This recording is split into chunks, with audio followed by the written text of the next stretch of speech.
Quarterback battles, past matchups, and more. We continue to get into the Philadelphia Eagles 2024 schedule up next right here on the Locked On Eagles podcast.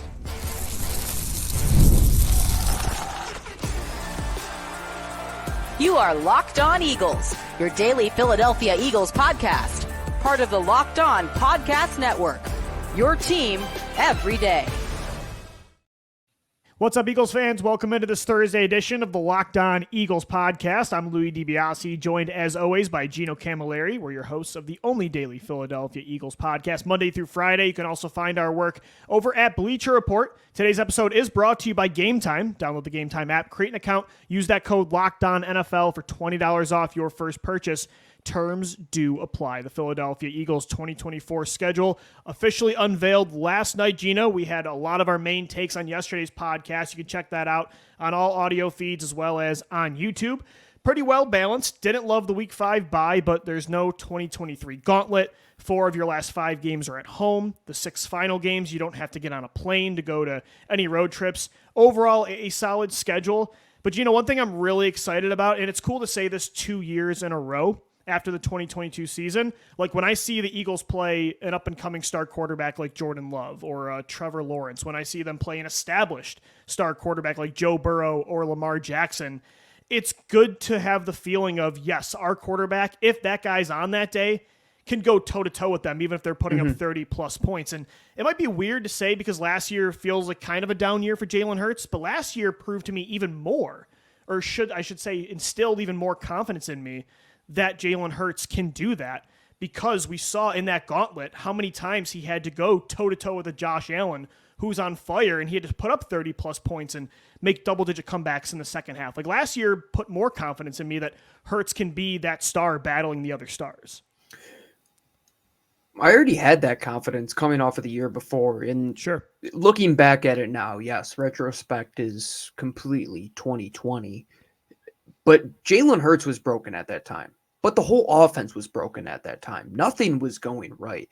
And what he did in that 5-game stretch before the team ultimately let the wheels fall off was truly something to behold, man. That Buffalo performance, 5 touchdowns that he accounted for in the second half. The team goes as far as the quarterback goes. And these games where he's playing the Jordan Loves, which I think is going to be probably one of those rivalries that we see a lot of times over the next 5 to 6 years with these two quarterbacks. Jordan Love is somebody who really started to come on hot in the second half of last year. They've done everything to surround him, much like these teams like Cincinnati have done. You're going to go and play out of conference opponents in Joe Burrow and Lamar Jackson. And those are the guys that I'm excited to see, Lou, because Jordan Love is probably the generation, just even though they're in a draft just like 1 year apart from each other. It's crazy. Well, no, they're in the same draft class. It was 2021. Oh my gosh, man. Or 2020.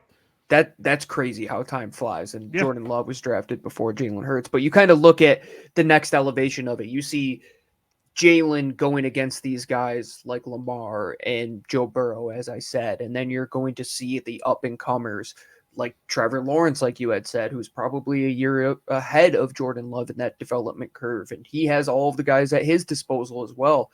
But at the end of the day, if things do fall off and the defense doesn't step up to what they did in 2022, it ultimately falls in the hands of the quarterback. But they have done everything to surround him. And there should be no excuses going into these matchups, because I did a show about a week ago saying that every team in this league has 5 or 6 weapons. Yep. Well, the weapons that Jalen Hurts have, those guys are elite football players, man. And you should go into every matchup with this Philadelphia Eagles team because of the quarterback, expecting that you are going to win this game. And as you mentioned, we had that confidence after 2022. When you see Jalen Hurts have statistically maybe the second or third best Super Bowl performance of all time behind Tom Brady, your quarterback, and Nick Foles back in 2017, like from a PFF grade perspective, Foles has the highest grade in Super Bowl history for a quarterback. Jalen Hurts is number 2. So we had that confidence. He went toe-to-toe with Patrick Mahomes, but you even look back to 2022, like outside of the game against Aaron Rodgers on Sunday night, they didn't play a lot of stars that year. Last year is the season we did see him outduel Josh Allen, outduel Patrick Mahomes, outduel not stars, but pretty solid quarterbacks in Dak Prescott and Tua with the Miami Dolphins. So we saw it last year, and he didn't collapse. At the end, he collapsed against Seattle and New York and Arizona. Those weren't the teams or the times where you're like, oh, he had the opportunity to carry his football team against a star quarterback and a star offense, and he failed. Like last year in that vacuum, he never failed. The way you have to measure Jalen Hurts is, did he continue to take a step even in the last 7 games that they fell apart? Up until that point, 100%. He looked like a much evolved player. It put him in the lead for MVP, Gino. Year. After the Bills game, he was the betting favorite to win MVP. Now, what he has to get back to is playing that controlled Jalen Hurts football, which 2022 really allowed him to shine because he wasn't forcing the issue. He didn't have to come back in a lot of these shootout games, which he had to come back in last year. But in the games where you're playing Patrick Mahomes and you're going up against Dak Prescott that first time, and you're going up against Josh Allen in that 5-game stretch, Jalen Hurts did his job for the most part. San Francisco was an utter disaster. We know that. But if you get 75% of Jalen Hurts' best, you're going to be able to win a lot of football games.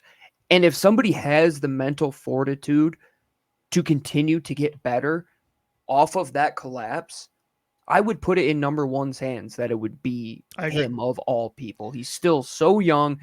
Everything the organization says trusts him to be the guy. I'm excited to see him go into these games because that's when Jalen Hurts is best, right? When he's in the brightest of lights. And it was crazy to hear somebody over at Fox Sports, who couldn't make it on Chip Kelly's team for 2 years, say that Jalen Hurts wasn't the guy that could win it all for them, when in fact he has been in the biggest stages at every single level and put up fantastic performances everywhere. So if you're watching the film and watching the games, you know that number one is one of the top 7 guys in this sport right now. And you could even mention the Rams game last year. Like that was a close battle against Matt Stafford, who was another quarterback elevating a roster that was okay, but they were below 500 for a while, and he carried them to the playoffs. Jalen Hurts beat Matt Stafford. He beat a lot of really good quarterbacks last year. I mean, you mentioned something interesting. It's almost like because he had to force the issue to carry this football team through that gauntlet, that is kind of part of the collapse too. That was another part of the added pressure was that became Jalen Hurts' style of play at the end, and he was just doing far too much. And eventually that's what, broke the camel's back in a way. And it started to lead to some bad habits. And as people that covered Carson Wentz and other quarterbacks in the past that face similar issues, we got to make sure that the Philadelphia Eagles don't allow that pattern to continue, or else suddenly that becomes who he is. But Jalen, I don't think will be that guy because he, before 2023, had a very good balance of when to be aggressive, when to take the shorter play, when to be safe, even when he's running the football, when to take the hit, when not to. You're right, Gino. Like that is definitely the part he's got to get back to this year. But when he has to be a hero against Joe Burrow or Lamar Jackson, if it does require him to put on that cape, last year showed us that even though the interceptions and the turnover numbers went up, like it was a positive last year that he kind of had to do that in a way. It helped him grow and helped us know that he can be the guy, if all else is failing, that he's going to be worth that $200 million contract. The thing that we always kind of, I would say, get lost in translation when we use the Carson Wentz downfall to compare it to the downfall of 2023 is that every time Carson Wentz started to go downhill, there were no brakes. There was no pulling the e-brake and stopping that thing from snowballing. Jalen Hurts put the team and himself in precarious positions at times in 2023, but 9 times out of 10, he got him out of it, Lou. He was the guy that he said, okay, I made the mistake, patted himself on the chest, said, my bad, and then he goes and turns around after a bad first half in Buffalo and goes and has 5 touchdowns in that second half. Yeah, right? until the final 5 games where he just didn't have it anymore. And that's the part that can't happen this year. The last thing that I want to kind of focus on is how Jalen Hurts can see his evolution over the last 2 years and combine those 2 elements. Because 2023, yes, it might not have been Jalen Hurts' best year, but there's a lot of good to take out of it. When things are going right, you know that there's not a better quarterback on the field than you at any given time. And he showed that by going 20 some odd games consecutively in the regular season without taking a loss. And in a calendar year, he only lost that Super Bowl game up until last year. And then combining that with the fact that you played in games against top level quarterbacks, plus the fact that when adversity did come around, the team was on your shoulders and it came and went with you. It shows the importance of Jalen Hurts, that if he can put all of those elements together to say, I know I could beat the best quarterbacks. I know that when we are clicking, we are the best offense in football. And if I can get back to my 2022 self where I'm not turning the ball over, our defense can make stops and get the ball back. All of a sudden, we're talking about Jalen Hurts being the MVP again, Lou, and we're not far off from that. And that's why the conversation, we need to get back to just playing football, because that's the last taste in our mouth was those last 7 games. But for a year and a half, he was one of the best guys throwing the football on the planet. And again, you can't discount the 5 games. Like, he failed at the end when they needed him. But so did everybody else, man. So did everybody else. Sure. But he is getting the $200 million contract. But however, you did see the first 12 games of the year he was doing it. And that's why I feel better about that collapse, is because we know it was all mental, because he was doing it. It wasn't like Carson Wentz, where in 2020 you could say, well, he did it at some point this year. He didn't do it the entire year. He did it in 2019 and in previous years. With Jalen Hurts last year, you can say, well, he was doing it the majority of the season, which makes me feel good that that collapse will be a mirage, and that when these battles against star quarterbacks come, he'll be ready to go. I want to continue to get into the schedule coming up next. Gino and I, we're going to take a look at some of the teams that Eagles haven't played in a while, some past matchups that stand out to us the most. We'll get into that, take a trip down memory lane coming up next right here on the Locked On Eagles podcast. Today's episode of the Locked On Eagles podcast is brought to you by Game Time. With killer last-minute deals, all-in prices, views from your seat, and their lowest price guarantee, Game Time takes the guesswork out of buying NFL tickets, and the NFL schedule is officially out. I'm sure everybody, including Gino and I, we're circling the games we'd love to go to in 2024. A couple home games I like to go to in Philly every year, but I also love to go to road games. I'm circling that game in New Orleans. I want to go to Baltimore to see Jalen Hurts against Lamar Jackson. You can get all your tickets for the 2024 NFL season over at Game Time, where you can save up to 60% buying last minute tickets for sports, concerts, comedy, theater, and more. You can get a panoramic view from your seat in the app before you buy, so you know you're getting a great view on top of the great prices. And they also have that lowest price guarantee, so Game Time will credit you 110% of the difference. Your purchase is also covered with the most flexible customer service policy in the ticketing industry. Take the guesswork out of buying tickets through Game Time. Download the Game Time app, create an account, use our code LOCKEDONNFL. You're going to get $20 off your first purchase. Again, terms do apply. Create an account, redeem that code LOCKEDONNFL for $20 off. Download the Game Time app today. Last minute tickets, lowest price guaranteed. Thanks so much for making Locked On Eagles your first listen each and every day. Guys, you watching Fox Sports or ESPN on your TV all day, got to turn down the volume because of all the shouting? Make the switch to Locked On Sports today, a free 24/7 sports streaming channel, programmed for you every day to bring you the biggest stories without all the screaming. Locked On Sports today brings you can't-miss analysis, opinions, and news, streaming 24/7 on YouTube or the free Amazon Fire TV channels app. Part of the Locked On Podcast Network, your team every day. So as Gino and I have been doing for the last 2 days, we're taking a look at this Eagles 2024 schedule, and there's a lot of fun matchups the first half of the year, the second half as well, a lot of NFC battles, division opponents. And Gino, it's fun. Like, I like how the NFL does this, where you play a different division every year in the NFC and the AFC, and sometimes there's huge gaps before you play teams, 4 years. And we know, as Eagles fans, especially of any team, how quickly 1 year can change things, let alone 4. So I do a part of my tradition every year of, looking at the schedule is just kind of each week, like looking at the games and trying to reminisce and like, what's the first game that always stands out to me? The last one that the Eagles played against these teams. So like, for instance, week 1, the Green Bay Packers, I always think of the 2010 game. They've had a lot of games since then that are memorable, like the 2019 Thursday night battle, 2020. That was the start of a new era. Carson Wentz gets benched for Jalen Hurts, but I'll never forget the first time I ever saw a live Kelly Green Philadelphia Eagles team on the field. Michael Vick's comeback game in the second half. Like, that's always the game that stands out to me against Green Bay. Green Bay would go on to win the Super Bowl after that game, and it was crushing the way that they would lose that game because they're right in it. All of a sudden, Riley Cooper comes up with a big comeback route over the left side, and they decide, without taking a timeout, to get up to the line of scrimmage and to throw the very same route to the exact same player and get it. Was that Al Harris that picked them off in that game? So, yeah. And ended that for him, and the Green Bay Packers would go on to win that Super Bowl. And I still remember. Are you thinking of the wild card game or week 1? Oh, were you saying week 1 I'm thinking of of that the year? season opener. Yeah, the Kelly Green okay. game with Michael Vick. Oh, the wild card my game I'm trying to fault. remove from my brain. Oh, yeah. I was thinking about the wild card game. I The mixed Deshaun those two Jackson games up. shoelace tackle game is what I call it, because a few plays before that pick, if Deshaun doesn't get tripped up by, I think it was Tremont Williams, the Eagles are winning that football game because he's gone and he scores a touchdown. Was it Tremont Williams that ended that game? I can't remember. Think It's one of the, and Vic threw a fade to Riley Cooper in the left corner. It was of the end zone, terrible. man. It was bad overall. But yes, no, now that you didn't specify in the week 1, so I was like, oh, wild card game instantly. The That's Kevin the one I Cobb think concussion about. game, the Stuart Bradley concussion game. Yes. That was kind of bad for the NFL, that game, when it comes to head injuries. That was the quickest somebody's Kelly Green jersey has ever became useless. And I remember getting that magazine when they had the Kelly Green jerseys come out that year, and Kevin Cobb was on the front of it, and he's out game 1, and that started Michael Vick. But I remember the 4th and 26 because I'm old enough, and my cousin is a Green Bay fan. I mean, multiple of my cousins are Green Bay fan. A bunch of my friends are Green Bay fans.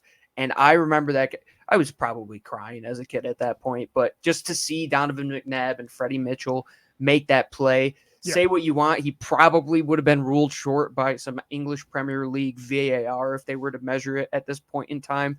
But the one game I think about, Lou, is the last Aaron Rodgers game where Jordan Love comes in, and it's kind of just that shootout between these two teams. And the one before that with Carson Wentz where they beat them, I believe in 2018. Thursday night 2019, great battle. 2019, great game where they seal it late. But that shootout, man, you go shot for shot with Aaron Rodgers and Hurts, Jalen I think, broke the single game rushing record for the Eagles for a quarterback, I believe, in that football game. He ran for like over 120 or 130 yards. And they ran for a boatload of yards. Yeah, outside Miles of had him over as 100 well. too. Yep. Yeah. And then Jordan Love kind of came in, and my good friend Mike, he always references that as the game where Jordan Love kind of was christened as the next guy. And that touchdown to Christian Watson was insane. He almost came back and beat that Eagles team. It was a very good game. If you don't remember how that game went, go back and watch it. It was a fun one.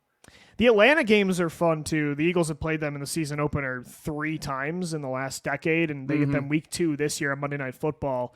There's a lot of games that stand out, like 2015, the new look Chip Kelly Eagles, Kiko Alonso with that insane one-handed interception, which is that feels. Talk about fever dreams. About that the other day. Yeah, I mean, there's a lot of them. Michael Vick going back to Atlanta in 2009 and 2011 was cool, but I don't know. For me, 2018, the season opener is the one that stands out because you're the reigning Super Bowl champions. I always dreamed of the Eagles being the first team to open up the season on Thursday night as the champs. That last-minute buzzer beating, like pass breakup, I'll give him some credit. My arch nemesis in the past, Ronald Darby on Julio Jones. The cool thing about that game too, Gino, was almost identical to the finish in the 2017 divisional round, right? It's just on the opposite side of the end zone. It was another goal line stand. This time, instead of Mills making the stop, it was Darby.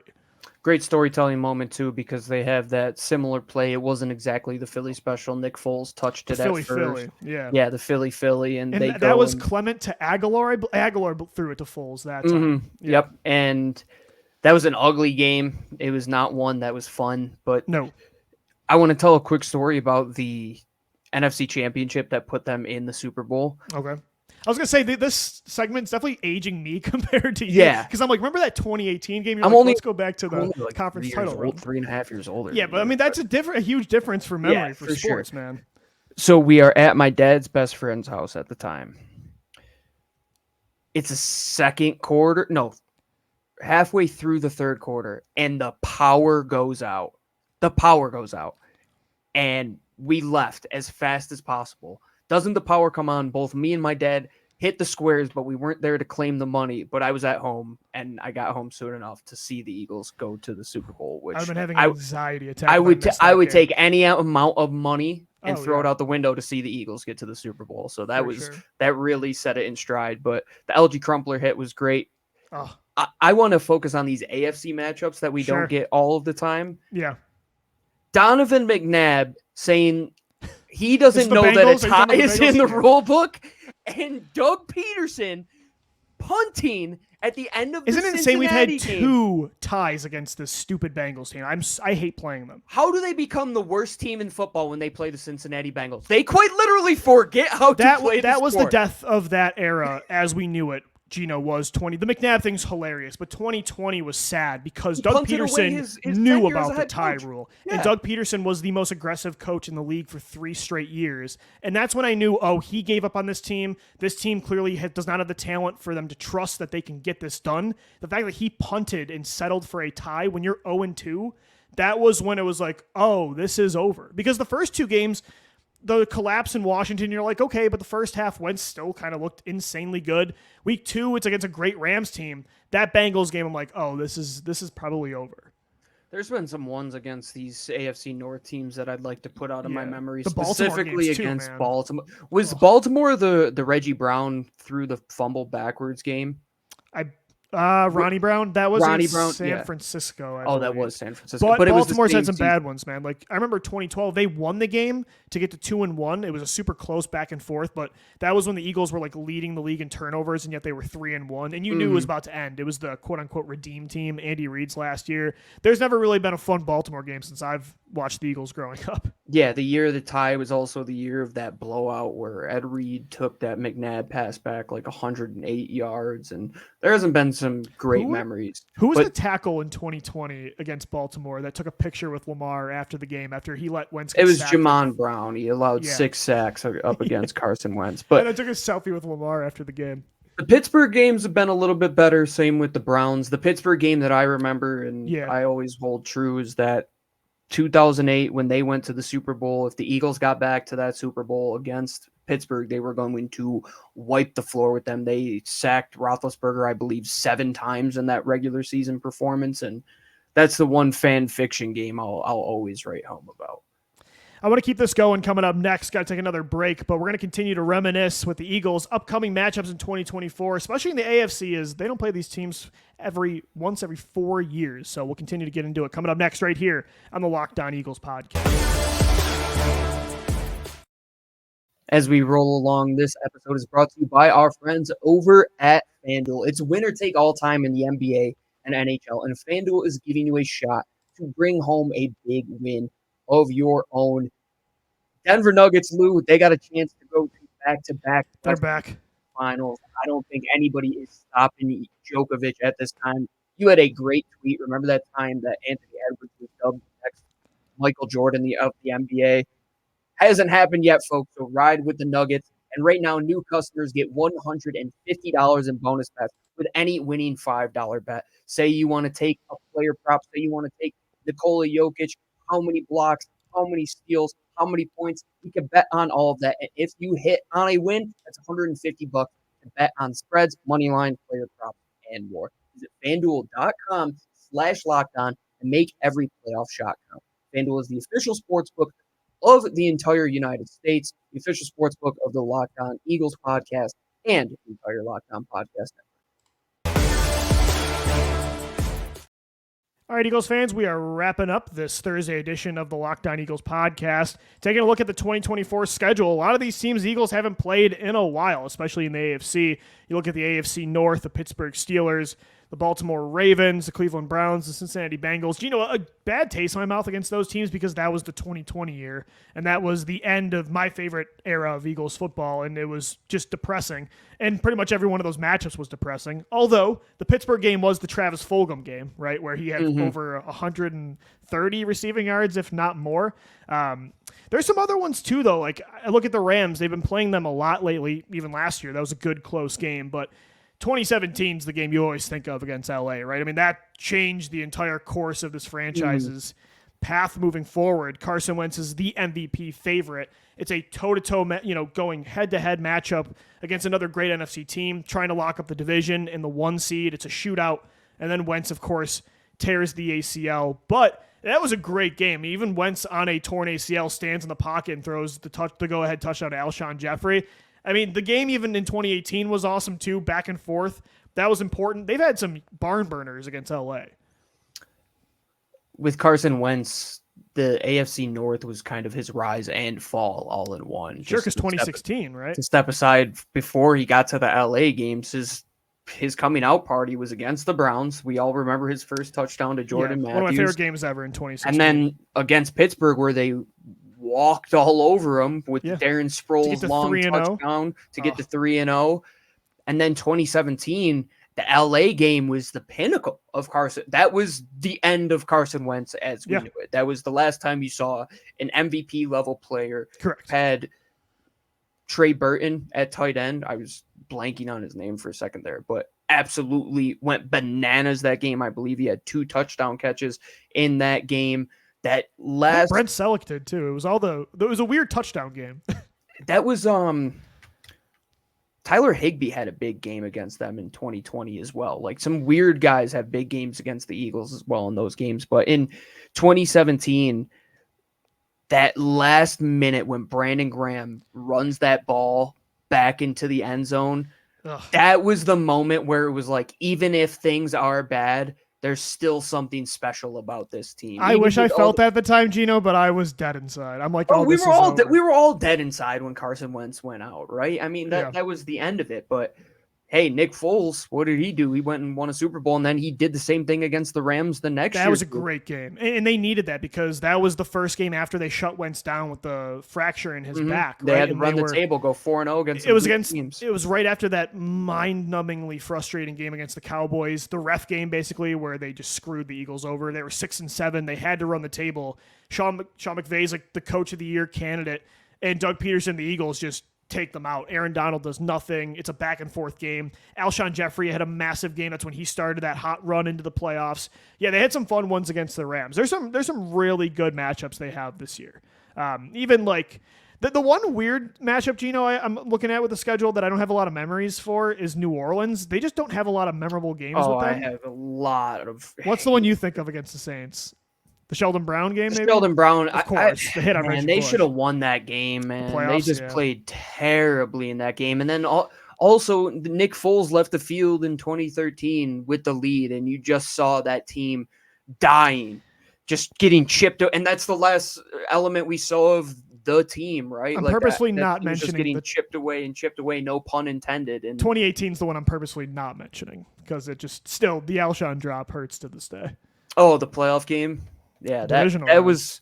You start out hot. You're up 14-0 against that team, and you played like crap against them earlier in the regular season, and everybody thought you were just going to get dog walked, and you stood a chance. But that regular season game might be the worst memory I've ever had. That's when we knew. Team ever. I totally agree. The Wentz slamming his helmet game is what I call it. Malcolm Jenkins looking in the face of Sean Payton and throwing him the bird. Yeah. I mean, that game was like, that was when I realized, 2020 against the Bengals when I was like, okay, this team's dead.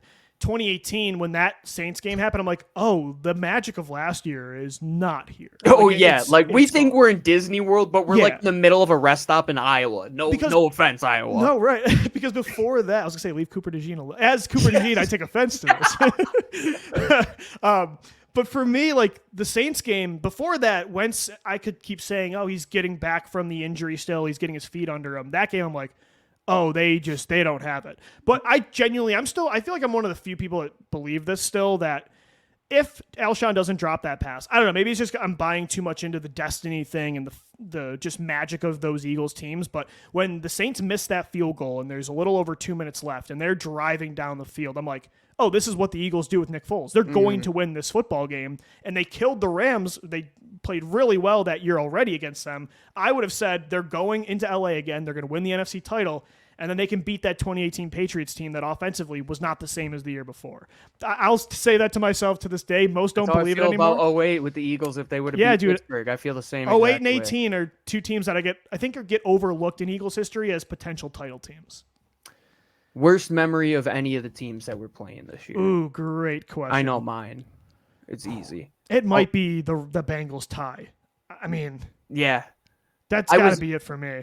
I think it's still 2015, Mark Sanchez, Jameis Winston rookie year. You were drove at the game down to that too, game. Right? Yeah, that's left miserable. Only game I've ever left early for any sport ever. Yeah. Winston throws 5 touchdowns to Mike Evans. A decade later, Mike Evans is still catching touchdowns against them. Mark Sanchez, we thought we would stand a chance, and oh boy, what a time to be a fan of this team. I have an underrated bad moment. It's against the Carolina Panthers in 2015. It was when Cam Newton was the MVP favorite, ends up winning the award. Oh, that's a great way to end it. The Eagles have Sam Bradford, and I remember screaming at my brother saying, that's what I want to be. Like, this isn't an NFL team. Look at their quarterback, what he can do compared to ours. This is not a quarterback that I will support. And Panthers win with Wentz too. That was a great one. Great game. 2017, because then that was them saying like we're legit, because they were 5-1 before that, but no one was really buying into them being a true title contender until that game. So yeah, I love doing this, taking a trip down memory lane. Hopefully we create some better memories with this slate of games. Yeah, no NFC South losses in the NFC Championship. Please. And let's run through that AFC North so we can right those 2020 wrongs. That's going to do it for today's edition of Locked On Eagles. For Gino Camilleri, I'm Louie DiBiase signing off. Thanks so much for making us your first listen each and every day. As always, thanks so much for downloading, watching, and listening. And let's go Birds. Fly, Eagles, fly.